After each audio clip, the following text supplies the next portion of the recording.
바닷바람이 강했습니다. 부산 해운대구의 한 공립중학교 운동장 끝자락에서 한준호는 호루라기를 입에 문 채 학생들을 바라보고 있었습니다. 체육복 차림의 아이들이 트랙을 돌고 있었고 그는 무표정하게 초침을 세고 있었습니다. 자, 마지막 바퀴. 힘내. 목소리는 나왔지만 힘이 실리지 않았습니다. 학생들도 알고 있었습니다.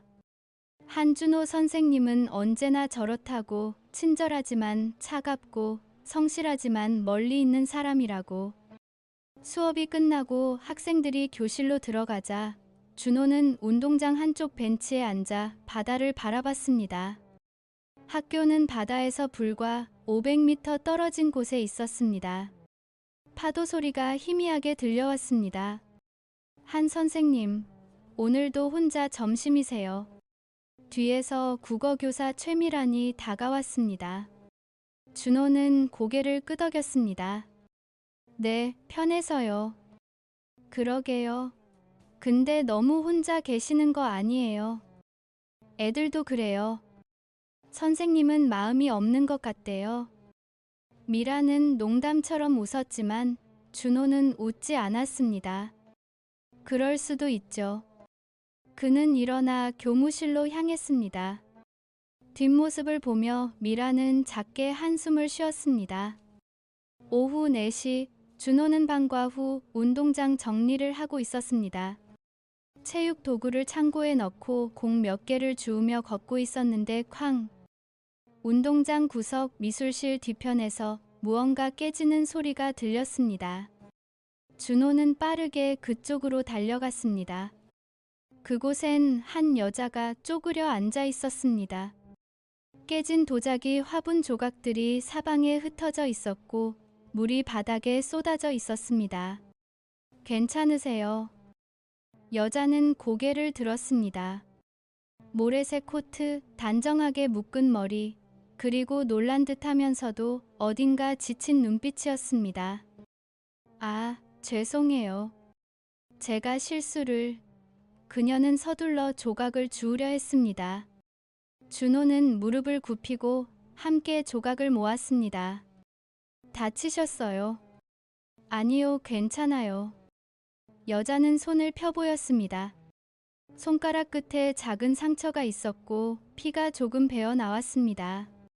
상처 있네요. 보건실 가세요. 이 정도는 괜찮아요. 그녀는 미소 지었습니다. 얇고 짧은 미소였습니다. 그 미소 뒤에 무언가가 숨겨져 있다는 걸 준호는 느꼈습니다. 저 새로 온 도예 강사예요. 서은경이라고 합니다. 아, 그러시군요. 한준호입니다. 체육 교사요. 두 사람은 잠시 말없이 조각을 주었습니다. 바람이 불어왔고 은경의 머리카락 몇 가닥이 바람에 흩날렸습니다. 이 화분 중요한 거였어요. 아니요. 연습용이었어요. 그냥 손이 미끄러졌어요. 은경은 마지막 조각을 주머니에 넣으며 일어났습니다. 도와주셔서 감사합니다. 별 말씀을요. 준호는 그녀가 떠나는 모습을 지켜봤습니다. 걸음걸이가 조심스러웠습니다. 마치 세상이 깨지기 쉬운 것처럼. 저녁 6시 반 준호는 집으로 돌아왔습니다. 바다가 보이는 작은 아파트 2층이었습니다. 현관문을 열자 12살 딸 예린이 소파에 앉아 숙제를 하고 있었습니다. 아빠 왔어. 응. 저녁 먹었어. 응, 김밥 시켜 먹었어. 예린은 고개를 들지 않고 공책에 뭔가를 적고 있었습니다. 준호는 부엌으로 가서 냉장고를 열었습니다. 반찬통 몇 개와 우유 한 팩이 전부였습니다. 그는 간단히 라면을 끓여 먹었습니다. 아빠? 응.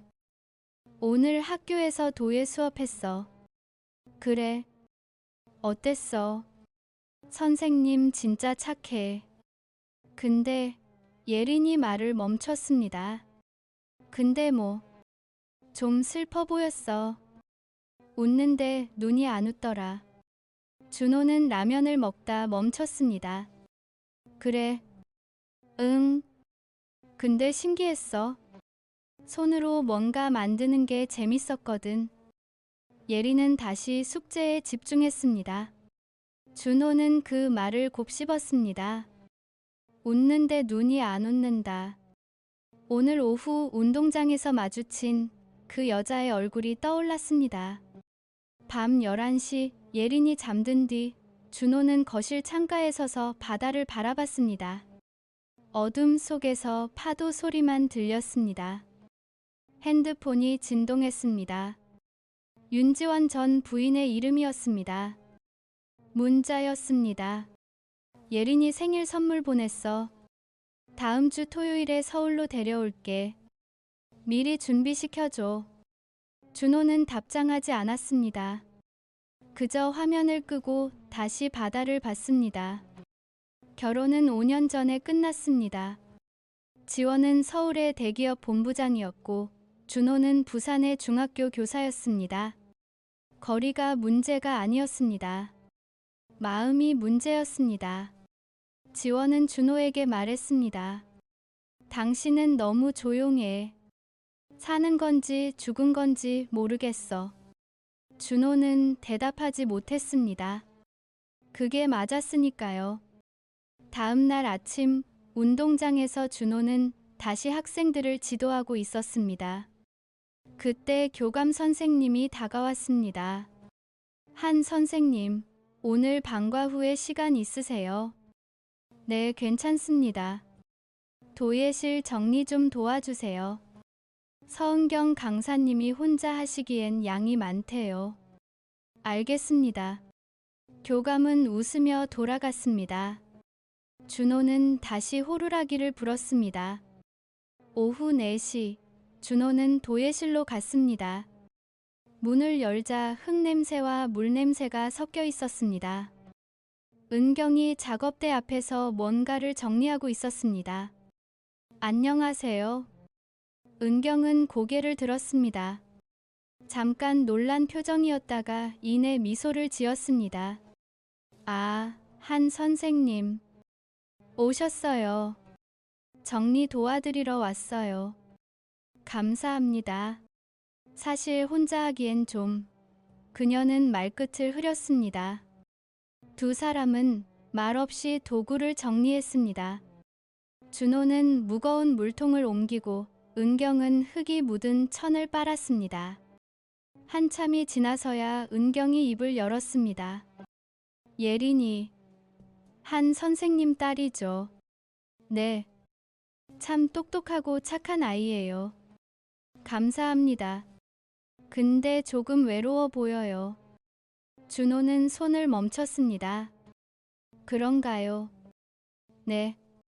제 딸도 그래요. 도윤이라고 10살이에요. 혼자 키우시나 봐요. 네. 이혼했어요. 담담한 목소리였습니다. 준호는 고개를 끄덕였습니다. 저도요. 잠시 침묵이 흘렀습니다. 바람이 창문을 흔들었습니다. 여기 바람 소리가 크네요. 은경이 말했습니다. 부산은 원래 그래요. 준호는 대답했습니다.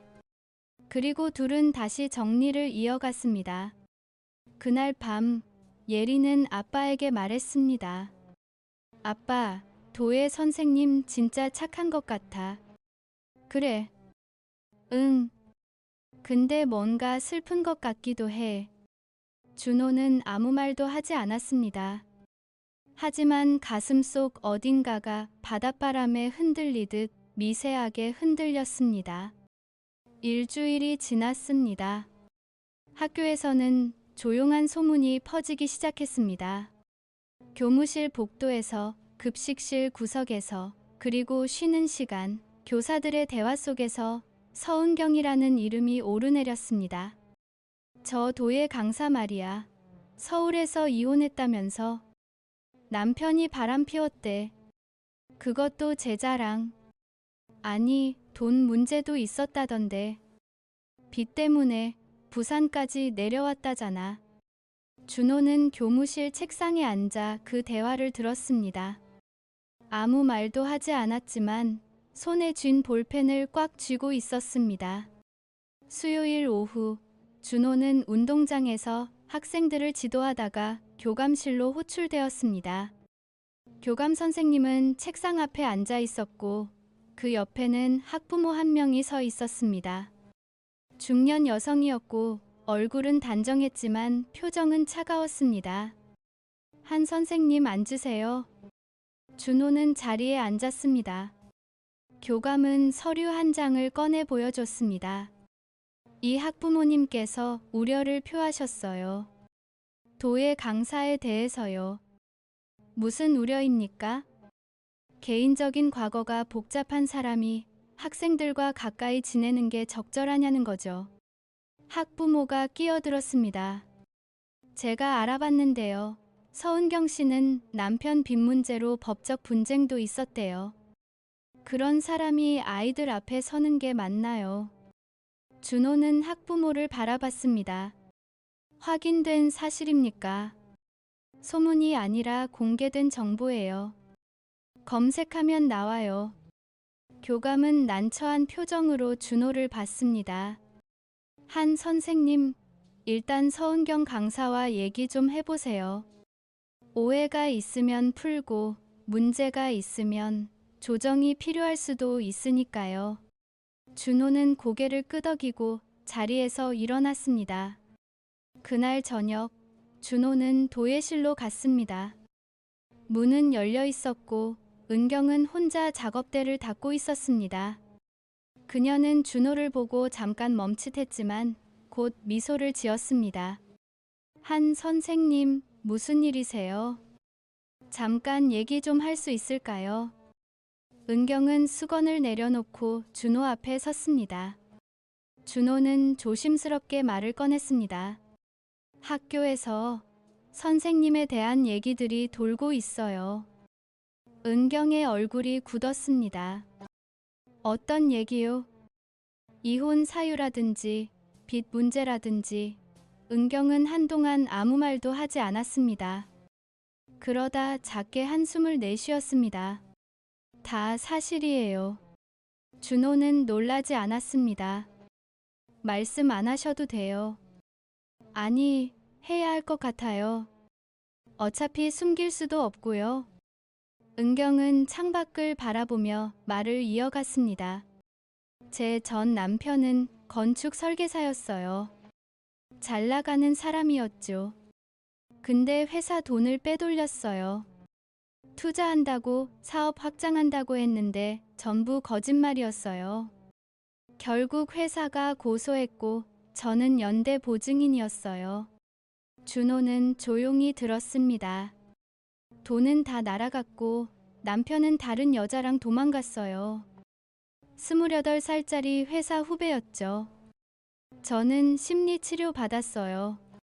공황장애 때문에. 은경의 목소리가 떨렸습니다. 그래서 서울을 떠났어요. 도윤이 데리고 여기까지 왔고요. 새로 시작하고 싶었어요. 그냥 조용히. 준호는 한참을 침묵했습니다. 그러다 말했습니다. 그 소문들 신경 쓰지 마세요. 제가 믿어요. 은경은 고개를 들었습니다. 눈가가 붉어져 있었습니다. 왜요? 저 같은 사람, 그런 거 상관없어요. 선생님은 여기서 잘하고 계세요. 예린이도 다른 애들도 다 좋아하고요. 은경은 처음으로 진짜 웃음을 지었습니다. 짧지만 따뜻한 웃음이었습니다. 고마워요, 한 선생님. 하지만 상황은 나아지지 않았습니다. 오히려 악화되었습니다.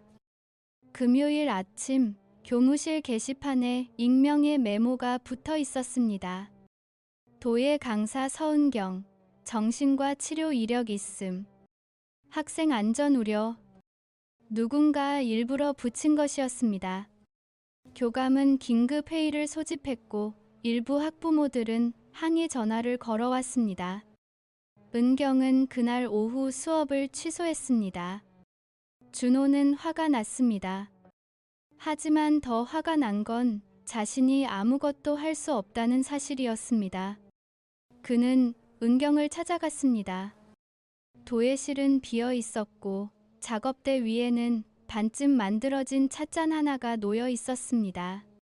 준호는 학교 뒤편 주차장으로 갔습니다. 은경이 차 안에 앉아 있었습니다. 얼굴을 손으로 가린 채 준호는 차문을 두드렸습니다. 은경은 고개를 들었습니다. 눈이 빨갛게 부어 있었습니다. 창문을 내렸습니다. 한 선생님, 괜찮으세요? 아니요. 괜찮지 않아요. 은경은 떨리는 목소리로 말했습니다. 이거 제 잘못인가요? 제가 여기 온 게 잘못인가요? 아니에요. 전 그냥 조용히 살고 싶었어요. 도윤이 키우고 흙 만지면서 살고 싶었는데 은경은 말을 잇지 못했습니다. 준호는 한참을 망설이다가 말했습니다. 선생님이 원하시면 제가 도울게요. 학교든 학부모든 누가 뭐라고 하든 제가 옆에 있을게요. 은경은 준호를 바라봤습니다. 왜요? 왜 그러세요? 준호는 대답하지 못했습니다. 자신도 몰랐습니다. 그저 이 사람을 내버려 둘 수 없다는 것만 알았습니다. 그날 밤 준호는 집에 돌아와 예린과 저녁을 먹었습니다. 아빠, 학교에서 도예 수업 없어졌어. 응, 알아. 왜? 선생님 어디 가셨어? 아니, 그냥 바쁘신가 봐. 예린은 고개를 갸우뚱했습니다. 애들이 그러던데 선생님 이상한 사람이래. 정신병 있다고. 준호는 젓가락을 내려놨습니다. 예린아. 응. 그런 말 하지 마. 선생님은 아픈 사람 아니야. 힘든 일 겪은 거야. 그게 잘못은 아니잖아. 예린은 아빠 얼굴을 봤습니다. 아빠가 이렇게 강하게 말하는 건 처음이었습니다. 알았어, 아빠. 토요일 오전 준호는 핸드폰을 켰습니다. 윤지원에게서 온 문자가 있었습니다. 내일 예린이 데리러 갈게. 오전 10시. 그리고 또 한 통. 들었어. 당신 학교에 문제 있는 강사 있다며. 예린이한테 안 좋은 영향 주는 거 아니야. 준호는 핸드폰을 꺼버렸습니다. 지원은 어떻게 알았을까요? 아마 학부모 중 누군가가 말했을 겁니다. 서울까지 소문이 퍼진 것입니다. 일요일 오전 지원이 왔습니다. 검은색 세단을 타고 정장 차림으로 나타났습니다. 예린은 가방을 메고 현관에 서 있었습니다. 예린아, 엄마야. 지원은 미소 지으며 예린을 안았습니다. 그러고 준호를 봤습니다. 얘기 좀 할까? 두 사람은 거실에 앉았습니다. 예린은 방으로 들어갔습니다. 당신 학교 상황 알아? 지원이 먼저 말을 꺼냈습니다. 무슨 상황? 도예 강사. 문제 많은 사람이라며. 정신과 이력에 전 남편 사기 사건까지. 그게 뭐가 문제야. 예린이가 그런 사람 옆에 있는 게 문제지. 준호는 지원을 똑바로 봤습니다. 그 사람 아무 잘못 없어. 과거가 있다고 해서 나쁜 사람은 아니야. 지원은 비웃었습니다. 당신 혹시 그 사람한테 관심 있어? 준호는 대답하지 않았습니다. 지원은 한숨을 쉬었습니다. 당신은 변한 게 없네. 여전히 세상 모르고 살아. 지원아, 예린이 데려가. 그럴게. 그리고 당신 정신 차려. 그런 식으로 살면 또 혼자 남을 거야. 지원은 일어나 예린을 데리고 나갔습니다. 문이 닫혔습니다. 준호는 빈 거실에 혼자 남았습니다. 그날 저녁 준호는 은경에게 문자를 보냈습니다. 괜찮으세요? 한참 뒤 답장이 왔습니다. 아니요. 근데 견딜게요. 준호는 답장을 쓰려다 멈췄습니다. 그리고 다시 썼습니다. 월요일에 봬요. 같이 해결해요. 답은 오지 않았습니다. 하지만 준호는 알았습니다. 이제 물러설 수 없다는 것을. 월요일 아침 학교 정문 앞에 검은색 벤츠가 멈춰 섰습니다. 운전석에서 내린 여자는 베이지색 트렌치 코트에 하이힐을 신고 있었습니다. 머리는 단정하게 뒤로 넘겼고 선글라스 너머로 차갑게 빛나는 눈빛이 보였습니다. 윤지원이었습니다. 준호의 전 부인이자 서울 대기업 마케팅 본부장이었습니다. 그녀는 교무실로 곧장 걸어 들어갔고 교감실 문을 두드렸습니다. 안에서는 교감과 학부모 2명이 앉아 있었습니다. 실례합니다.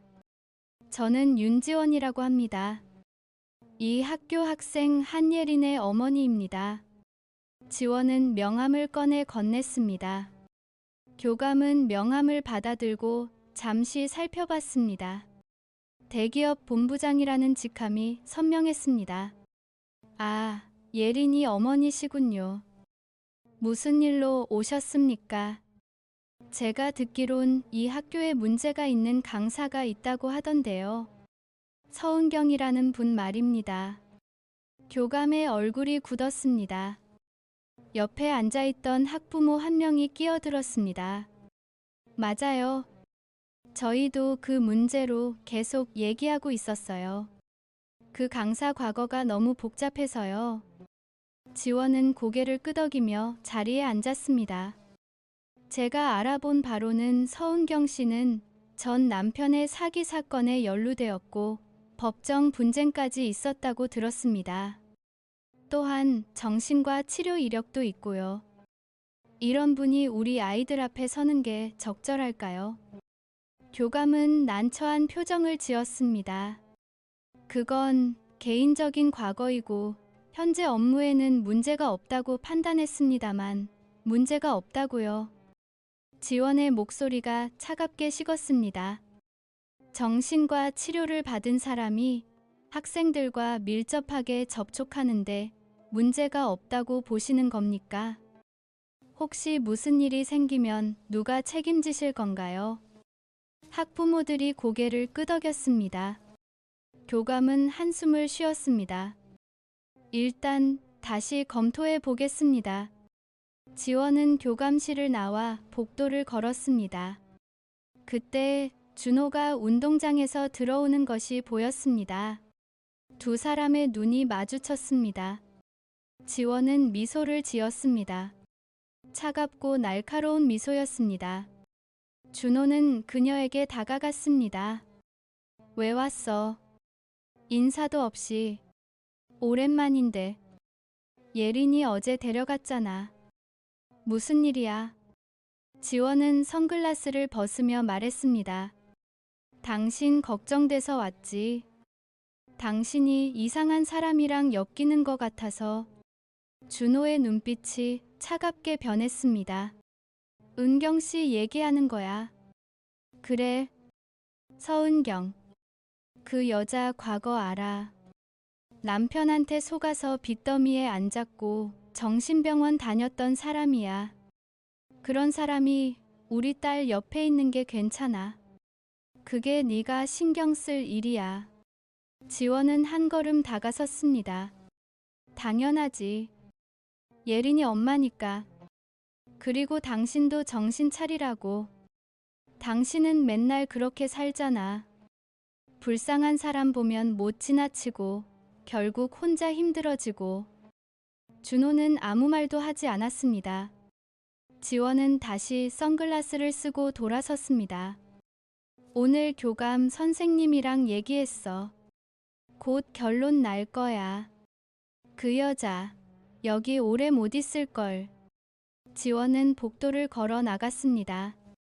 하이힐 소리가 차갑게 울렸습니다.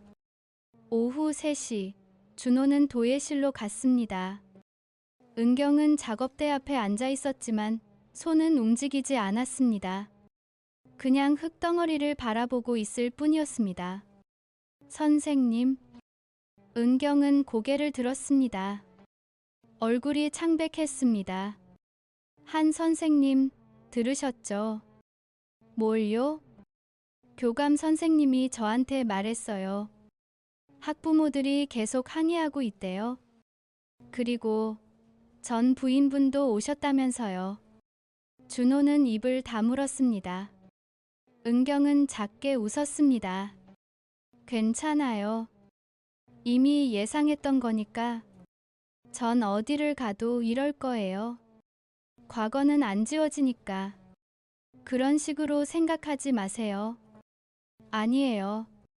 사실이에요. 저는 깨진 사람이에요. 아무리 새로 시작하려고 해도 누군가는 계속 제 과거를 들춰낼 거예요. 은경의 목소리가 떨렸습니다. 준호는 작업대 앞으로 다가가 은경 앞에 섰습니다. 선생님, 저 믿으세요. 은경은 준호를 올려다 봤습니다. 뭘요? 제가 옆에 있을게요. 누가 뭐라고 하든 제가 선생님 편이에요. 은경은 눈을 감았습니다. 눈물이 흘러내렸습니다. 왜요? 왜 저한테 그러세요? 저 같은 사람한테 그냥요. 그냥 내버려 둘 수가 없어서요. 준호는 조용히 말했습니다. 은경은 고개를 숙였습니다. 어깨가 작게 떨렸습니다. 그날 저녁 준호는 집에 혼자 앉아 있었습니다. 예리는 서울에 있었고 거실은 너무 조용했습니다. 핸드폰이 울렸습니다. 지원이었습니다. 준호는 받지 않았습니다. 다시 울렸습니다. 3번째에야 받았습니다.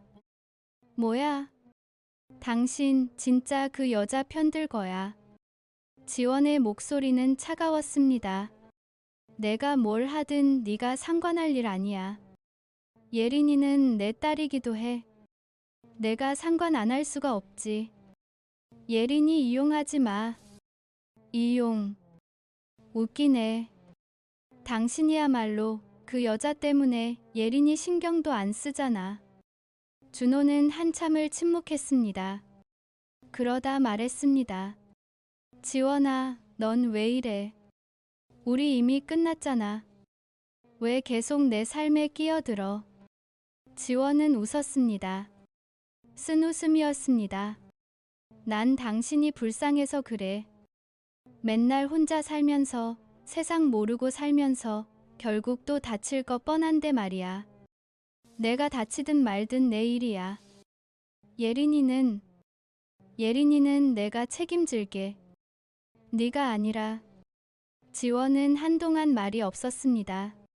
그러다 조용히 말했습니다. 좋아. 그럼 두고 보자. 그 여자가 얼마나 버티나. 전화가 끊겼습니다. 화요일 아침 학교 게시판에 또다시 익명의 글이 붙었습니다.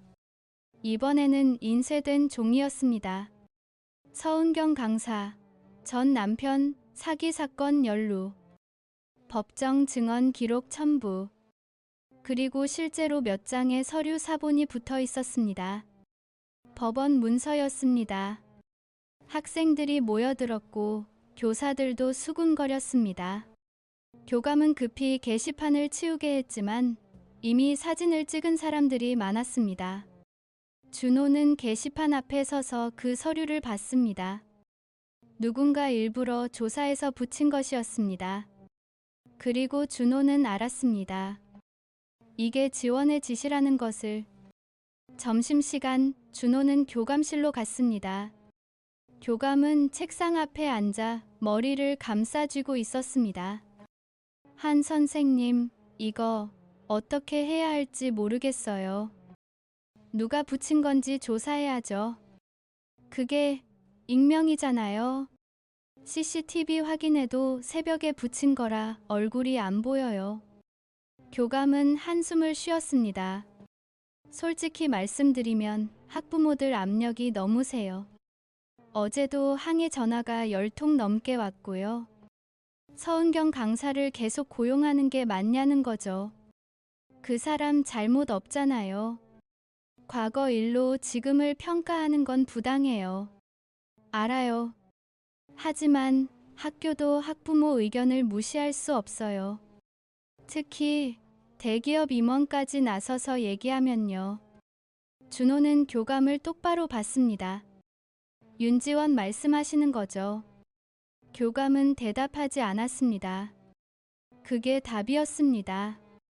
오후 5시 준호는 은경을 찾았습니다. 도예실은 비어 있었고 학교 뒤편 주차장에서 그녀를 발견했습니다. 은경은 차 트렁크에 짐을 싣고 있었습니다. 도자기 몇 개와 도구 상자들이었습니다. 뭐 하세요?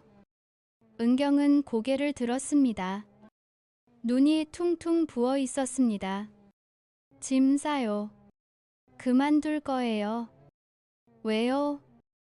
아직 결정된 거 아니잖아요. 한 선생님 저 알아요. 이미 끝난 거예요. 여기서 더 버티면 선생님한테도 피해 갈 거예요. 상관없어요.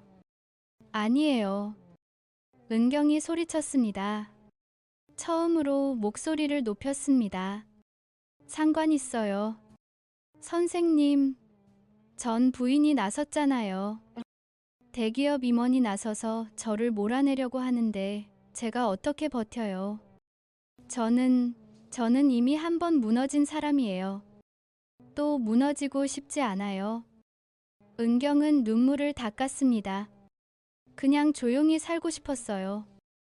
도윤이랑 둘이서 흙 만지면서 그렇게 살고 싶었는데 왜 자꾸 과거가 따라와요? 왜 저를 가만 안 놔둬요? 준호는 은경에게 다가갔습니다. 선생님, 도망치지 마세요. 뭐라고요? 도망치지 말라고요. 여기서 버티세요. 제가 도울게요. 어떻게요? 어떻게 도와주실 건데요? 준호는 잠시 침묵했습니다. 그러다 말했습니다. 지원한테 직접 얘기할게요. 그만하라고. 이건 너무 비겁한 짓이라고. 은경은 고개를 저었습니다. 안 돼요.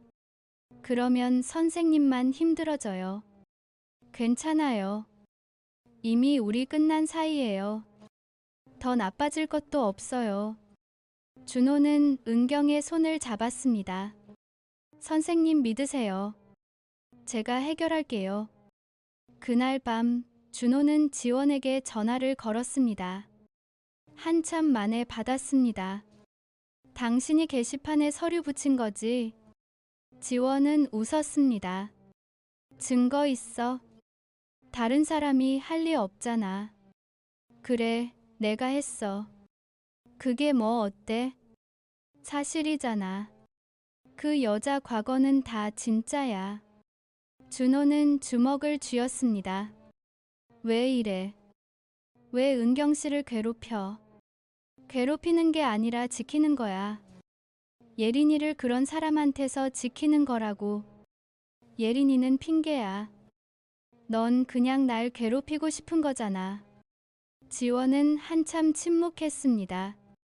그러다 조용히 말했습니다. 맞아. 당신 괴롭히고 싶어. 당신이 혼자 행복해지는 거 보기 싫어. 나는 서울에서 혼자 일하면서 죽어라 살고 있는데 당신은 부산에서 새 여자 만나서 행복해지려고 해. 그게 공평해. 준호는 숨이 막혔습니다. 지원아, 내일 학교 이사회에서 서은경 해고 건의 논의될 거야. 난 이미 학부모 5명 더 섭외했어. 그 여자 못 버텨. 그리고 당신도 곧 혼자가 될 거야. 나처럼. 전화가 끊겼습니다. 준호는 핸드폰을 쥔 채 한참을 서 있었습니다. 바깥에서 바람이 불어왔고 창문이 흔들렸습니다. 그는 알았습니다.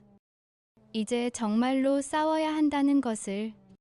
수요일 오전 부산 기상청은 긴급특보를 발령했습니다. 태풍 카눈이 시속 150km의 속도로 부산을 향해 북상 중이었습니다. 예상 도착 시간은 목요일 새벽, 예상 강우량은 400mm 이상이었습니다. 학교는 수요일 오후부터 휴교령을 내렸고 학생들은 모두 조퇴했습니다. 준호는 예린을 데리러 가려고 했지만 지원이 먼저 전화를 걸어왔습니다. 예린이는 내가 서울로 데려갈게. 태풍 오는데 부산은 위험해. 지금 가기엔 너무 늦었어. 이미 KTX 운행 중단됐어.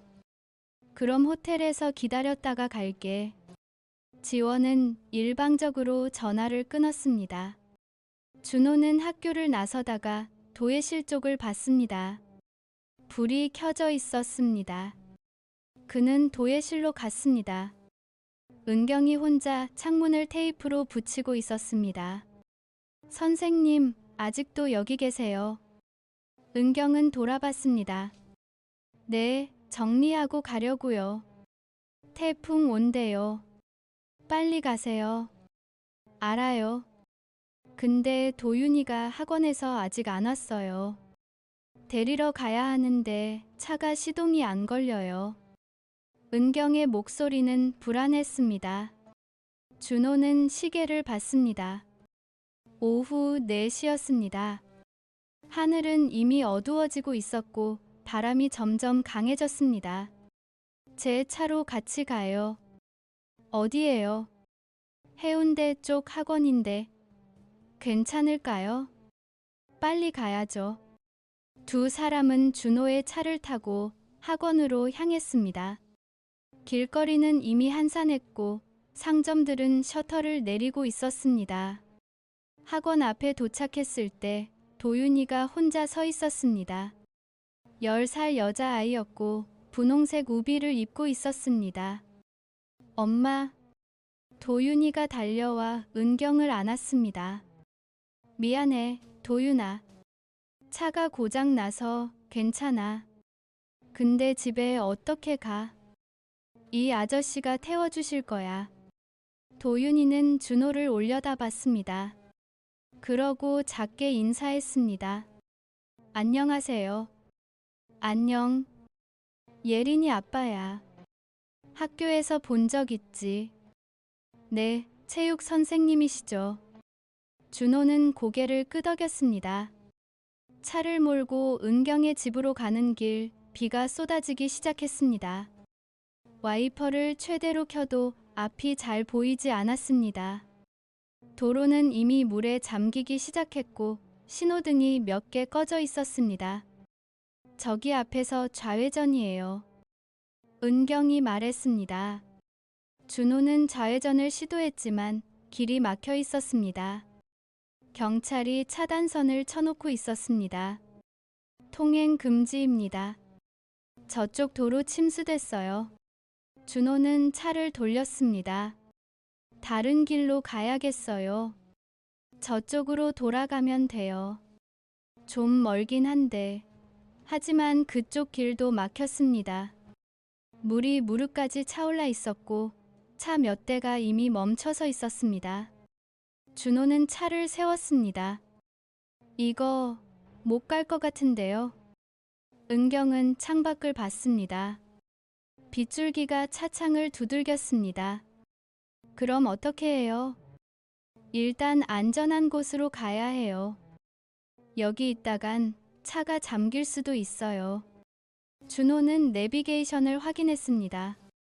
가장 가까운 곳은 은경의 작업실이었습니다. 바다 근처 작은 단독주택이었습니다. 작업실로 가요. 거기가 제일 가까워요. 근데 거기도 바닷가인데 일단 가요. 여기보단 나을 거예요. 작업실에 도착했을 때는 오후 6시였습니다. 건물은 2층짜리 낡은 집이었고 1층은 작업 공간, 2층은 작은 거실과 방 2개였습니다. 은경은 문을 열고 불을 켰습니다. 들어오세요. 도윤이가 먼저 뛰어들어갔고 준호와 은경이 따라 들어갔습니다. 밖에서는 바람이 울부짖었습니다. 창문이 흔들렸고 빗물이 벽을 때렸습니다. 준호는 핸드폰을 확인했습니다. 지원에게서 문자가 와 있었습니다. 예린이는 호텔에 있어. 내일 아침에 연락할게. 밤 8시 태풍은 절정에 달했습니다. 바람이 지붕을 뜯어낼 듯 강했고 전기가 나갔습니다. 어둠 속에서 은경이 손전등을 켰습니다. 괜찮으세요? 네, 괜찮아요. 도윤이는요? 자기 방에 있어요. 무서워하는데. 은경의 목소리가 떨렸습니다. 준호는 일어나 창문으로 갔습니다. 바깥은 완전히 어두웠고 파도 소리가 점점 가까워지는 것 같았습니다. 바닷물이 차오르는 것 같은데요. 여기 1층은 가끔 침수돼요. 그래서 중요한 건 다 2층에 올려뒀어요. 그때 쿵 소리가 났습니다. 현관문이었습니다. 바람에 문이 열린 것이었습니다. 준호는 급히 내려가 문을 닫았습니다. 하지만 바람이 너무 강해서 손잡이가 부러져 있었습니다. 은경이 내려왔습니다. 문이 고장났어요. 네, 손잡이가 부러졌어요. 뭐로 막아야 할 것 같은데. 두 사람은 무거운 선반을 끌어다 문 앞에 세웠습니다. 바람이 문을 밀어붙였지만 간신히 버텼습니다. 준호는 선반을 손으로 잡고 있었고 은경은 그 옆에 서서 함께 밀었습니다. 이렇게 계속 있어야 하나요? 일단은요. 바람이 좀 약해질 때까지. 두 사람은 말없이 선반을 잡고 서 있었습니다. 밖에서는 무언가 부딪히는 소리가 계속 들렸고 빗물이 틈새로 흘러 들어왔습니다. 밤 11시 바람이 조금 약해졌습니다. 준호와 은경은 2층으로 올라갔습니다. 도윤이는 담요를 뒤집어 쓰고 소파에 앉아 있었습니다. 엄마, 무서워. 괜찮아, 도윤아. 곧 지나갈 거야. 은경은 도윤이를 안았습니다. 준호는 창가에 서서 밖을 봤습니다. 가로등이 몇 개 넘어져 있었고 나무 가지들이 길에 널려 있었습니다. 핸드폰이 울렸습니다. 지원이었습니다. 예린이 괜찮아. 응, 호텔에 있어. 근데 당신은 집에 있어. 아니, 지금 작업실에 있어. 길이 막혀서 못 갔어. 어디 작업실? 준호는 잠시 망설였습니다. 은경 씨 작업실. 전화 너머로 침묵이 흘렀습니다. 그러다 지원의 목소리가 들렸습니다. 차갑고 날카로웠습니다. 거기 왜 있어? 길이 막혀서 어쩔 수 없었어. 도윤이 데리러 갔다가. 당신 지금 그 여자랑 같이 있는 거야. 태풍 때문에. 지원아, 지금 그게 중요해. 밖에 태풍이 중요하지. 당신이 그 여자 때문에 나한테 거짓말하는 거잖아. 거짓말 안 했어. 진짜 어쩔 수 없었다고. 좋아. 그럼 당신 마음대로 해. 근데 예린이는 내가 서울로 데려갈 거야. 내일 당장. 전화가 끊겼습니다. 준호는 핸드폰을 내려놓고 소파에 앉았습니다. 은경이 조용히 다가왔습니다. 미안해요, 한 선생님. 쟤 때문에. 아니에요. 선생님 잘못 아니에요. 근데 예린이 엄마가 화나신 것 같은데 괜찮아요. 원래 그래요. 준호는 창밖을 봤습니다. 비는 여전히 내리고 있었고 바람은 계속 울고 있었습니다. 도윤이가 물었습니다. 아저씨, 예린이는 괜찮아요. 응, 괜찮아. 호텔에 있어. 언제 만날 수 있어요? 준호는 도윤이를 봤습니다. 곧 만날 수 있을 거야. 하지만 그 말이 진짜일지 준호는 확신할 수 없었습니다. 목요일 새벽 3시 태풍은 부산을 지나갔습니다. 바람이 잦아들었고 비도 괴뒀습니다. 준호는 창가에 서서 밖을 봤습니다. 거리는 엉망이었습니다. 나무들이 쓰러져 있었고 간판들이 떨어져 있었고 물이 도로를 뒤덮고 있었습니다. 은경이 옆에 섰습니다. 끝난 것 같아요. 네, 지나간 것 같네요. 이제 어떻게 하세요? 준호는 은경을 봤습니다. 모르겠어요. 솔직히 전 부인분이 예린이 데려가신다고 했죠. 네. 그럼 선생님은 혼자가 되는 거예요. 준호는 대답하지 않았습니다. 은경은 조용히 말했습니다. 쟤 때문에 이렇게 된 거잖아요. 제가 없었으면 선생님 때문이 아니에요. 원래 지원이랑은 이렇게 될 운명이었어요. 그래도 선생님 후회 안 해요. 오늘 여기 온 거. 은경은 준호를 봤습니다. 그의 눈빛은 진지했습니다. 진짜예요. 네, 진짜예요. 두 사람은 한참을 서로를 바라봤습니다. 그리고 처음으로 둘 다 조용히 웃었습니다. 새벽 5시 준호는 은경의 작업실을 나섰습니다. 길은 여전히 물에 잠겨 있었지만 천천히 빠지고 있었습니다. 집에 도착했을 때는 6시였습니다. 현관문을 열자 핸드폰이 울렸습니다. 지원이었습니다. 문자였습니다. 오늘 오후 2시에 예린이 데리러 갈게. 준비시켜놔. 준호는 답장을 쓰려다 멈췄습니다.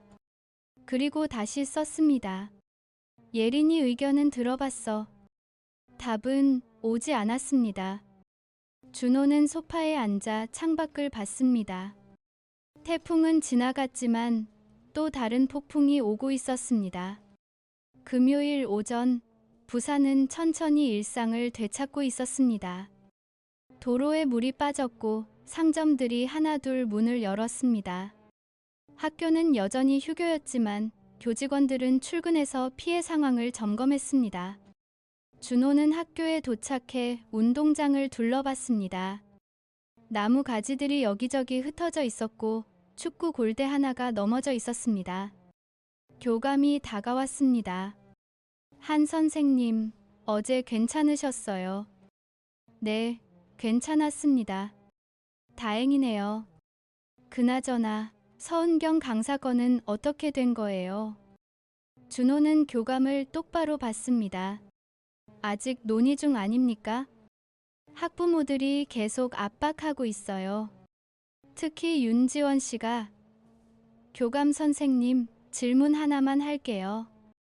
네. 서은경 선생님이 뭘 잘못했습니까? 수업은 잘하고 학생들한테도 친절하고 문제 일으킨 적도 없잖아요. 교감은 난처한 표정을 지었습니다. 그건 맞지만 과거가 문제라는 거죠. 과거요. 과거가 있으면 미래가 없어야 합니까? 교감은 대답하지 못했습니다. 준호는 조용히 말했습니다. 저도 이혼했어요. 실패한 결혼 생활 5년 있었고요. 그럼 저도 학생 앞에 서면 안 되는 겁니까? 그건 다른 문제죠. 뭐가 다릅니까? 서은경 선생님도 똑같아요. 실패한 과거가 있지만 지금은 새로 시작하려는 사람이에요. 그런 사람한테 기회조차 안 주는 게 맞습니까? 교감은 한참을 침묵했습니다. 그러다 한숨을 쉬었습니다. 알겠어요. 다시 한번 생각해 볼게요. 오후 2시 준호는 집 앞에 서 있었습니다. 지원의 차가 도착했습니다. 검은색 세단이 멈춰 섰고 지원이 내렸습니다. 그녀는 여전히 정장 차림이었고 선글라스를 끼고 있었습니다. 예린이 어디 있어? 안에 있어. 데려올게. 지원이 현관으로 걸어가려는데 준호가 막아섰습니다. 잠깐만. 뭐? 예린이 의견 들어봤어. 지원은 선글라스를 벗었습니다. 눈가에 다크서클이 있었습니다. 무슨 의견? 서울 가고 싶은지. 당연히 가야지. 여기보다 서울이 낫잖아. 네가 그렇게 생각하는 거지. 예린이가 그렇게 생각하는 건 아니야. 지원은 비웃었습니다. 당신이 예린이 마음 알아. 당신은 맨날 일하고 운동장 정리하고 그러다 집에 와서 혼자 라면 먹고 자잖아. 예린이랑 제대로 대화나 해봤어. 준호는 아무 말도 하지 않았습니다. 지원이 옳았습니다. 그때 현관문이 열렸습니다. 예린이 나왔습니다. 가방을 메고 있었습니다. 엄마, 예린아 가자. 서울 가서 맛있는 거 먹을까? 예린은 고개를 저었습니다. 엄마, 나 안 갈래. 지원의 얼굴이 굳었습니다. 뭐라고? 나 여기 있을래. 아빠랑. 지원은 예린에게 다가갔습니다. 예린아, 서울이 더 좋잖아. 학원도 좋고 친구들도 있고 엄마는 맨날 회사에 있잖아. 나 혼자 집에 있는 거 싫어. 지원은 당황했습니다. 그건 엄마가 일해야 하니까. 아빠는 매일 나랑 저녁 먹어. 그리고 도예 수업도 재밌어. 나 여기 있고 싶어. 예린의 목소리는 단호했습니다. 지원은 준호를 봤습니다. 당신이 애한테 뭐라고 한 거야? 아무 말도 안 했어. 예린이가 스스로 결정한 거야. 지원은 눈물이 고였습니다. 예린아, 엄마, 미안해. 근데 나 정말 여기가 좋아. 예린은 집 안으로 들어갔습니다. 지원은 그 자리에 서서 한참을 움직이지 못했습니다. 준호는 조용히 말했습니다. 지원아, 예린이 강제로 데려가지 마. 애가 원하는 대로 해줘. 지원은 고개를 돌렸습니다. 눈물이 볼을 타고 흘러내렸습니다. 나는 뭐야? 나는 그냥 일만 하는 기계야. 아니야. 넌 좋은 엄마야. 근데 지금은 예린이한테 시간이 필요해. 여기서 나랑. 지원은 눈물을 닦았습니다. 당신 그 여자랑 계속 볼 거야. 준호는 잠시 망설였습니다. 모르겠어. 아직 확실하진 않아. 근데 그 사람 괴롭히는 건 그만둬. 왜? 그 사람은 잘못한 게 없어. 그냥 과거가 있을 뿐이야. 너도 나도 다 과거가 있잖아.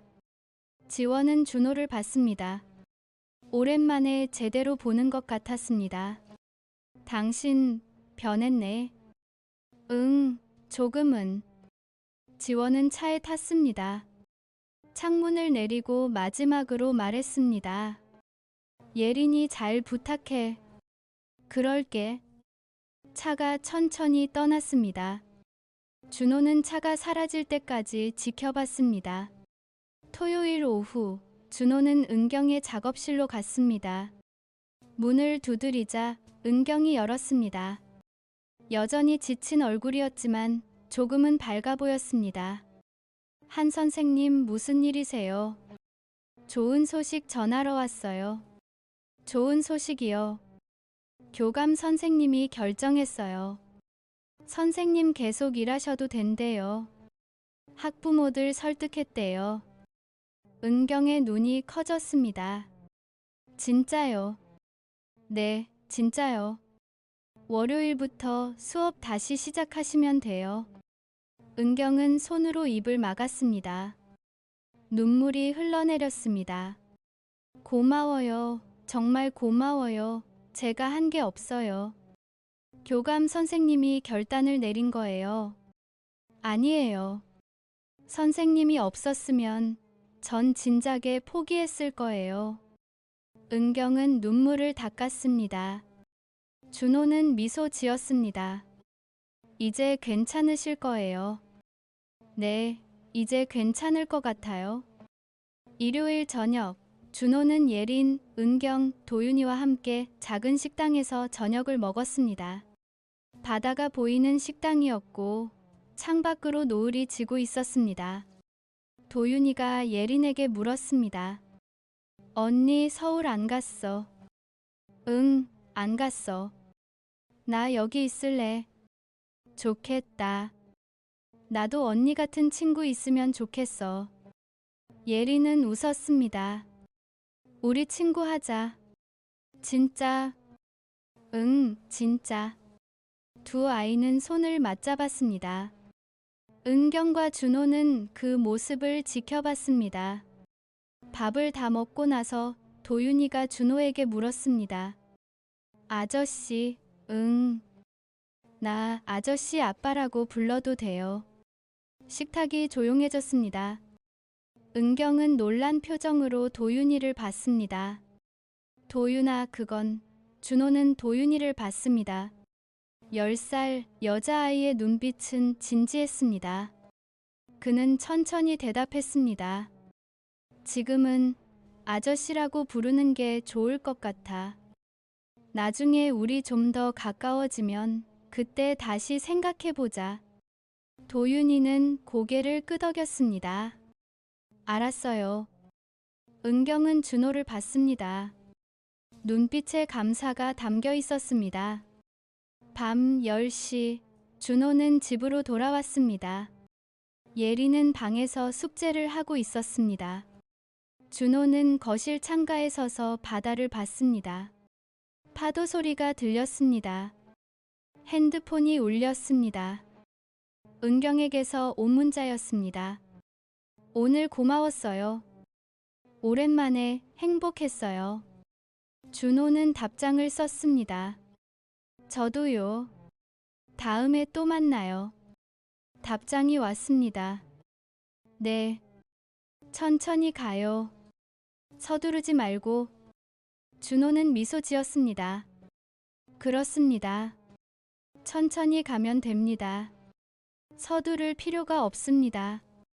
한 달이 지났습니다. 학교에서는 소문이 잦아들었습니다. 은경은 수업을 계속했고 학생들은 여전히 그녀를 좋아했습니다. 교감은 학부모 회의에서 공식적으로 해명했습니다. 서은경 강사의 과거는 개인적인 일이며 현재 업무 능력과는 무관합니다. 우리는 사람을 과거로 판단하지 않습니다. 일부 학부모들은 여전히 불만을 표했지만 대부분은 받아들였습니다. 지원은 더 이상 연락하지 않았습니다. 어느 금요일 저녁, 준호는 은경의 새 작업실 개소식에 갔습니다. 작은 공간이었지만 깨끗하고 따뜻했습니다. 벽에는 학생들이 만든 도자기들이 진열되어 있었고 창밖으로 바다가 보였습니다. 은경이 말했습니다. 이제 시작이에요. 제대로 된 시작. 잘하실 거예요. 한 선생님 덕분이에요. 선생님 없었으면 여기까지 못 왔어요. 준호는 고개를 저었습니다. 선생님이 혼자 해낸 거예요. 저는 그냥 옆에 있었을 뿐이에요. 은경은 준호의 손을 잡았습니다. 그게 제일 큰 도움이었어요. 옆에 있어 주신 거. 그날 밤, 네 사람은 작업실 앞 테라스에 앉아 차를 마셨습니다. 바람이 불어왔고 파도 소리가 들렸습니다. 예린이 물었습니다. 아빠, 우리 이제 가족이야.